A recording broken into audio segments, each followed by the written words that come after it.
of Vietnam, which we mentioned earlier, and which can be really interesting.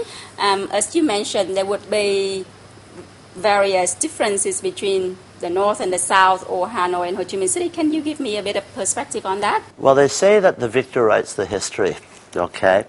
And even after 35 years of reunification, there still are differences. But those differences are much more psychological than they are anything else.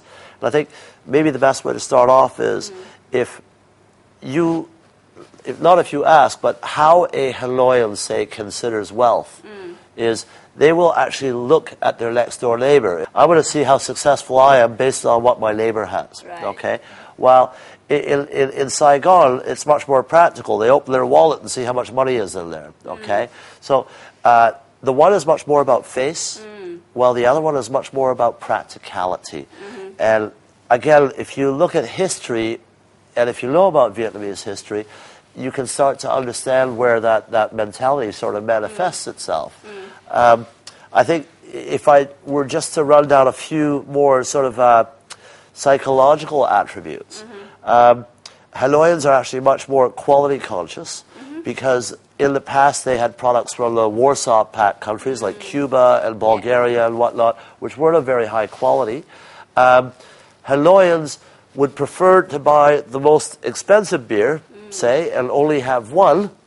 All right, while in Saigon, they love to sit down and chum a chum, which means drink 100%. So wouldn't you like to be in the South? I've been living in the South for 16 years. Yes, I like my chum and chum. But I would say in the North, it's really much more about status, okay, because the North historically was much poorer, all right? And in the South, it's much more about functionality and practicality. And I think in the South has had so much Western or foreign influence over the years, they've become much more practical. You'll find, and pardon to any of the hotels in either North or South Vietnam, but service in the South is substantially better than in the North. And that just again is a reflection of the history and of the people. In both markets, price is still important.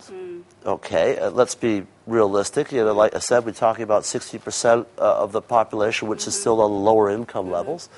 And I think to emphasize Vietnam in general, there's a great quote from one of my staff years and years ago, and that was, "Cheap no good, good no cheap." So they certainly understand that quality costs money. And if we look at it from a Hanoi versus Ho Chi Minh City perspective, recently one of our respondents in a focus group said, Hanoians will earn 10 and spend 1. Okay? Saigonese will earn 10 and spend 11. All right? So it shows you a little bit of the difference in the psychological makeup of the people. That's a very good quote that people can remember and actually use it for their market strategies, I believe. So with such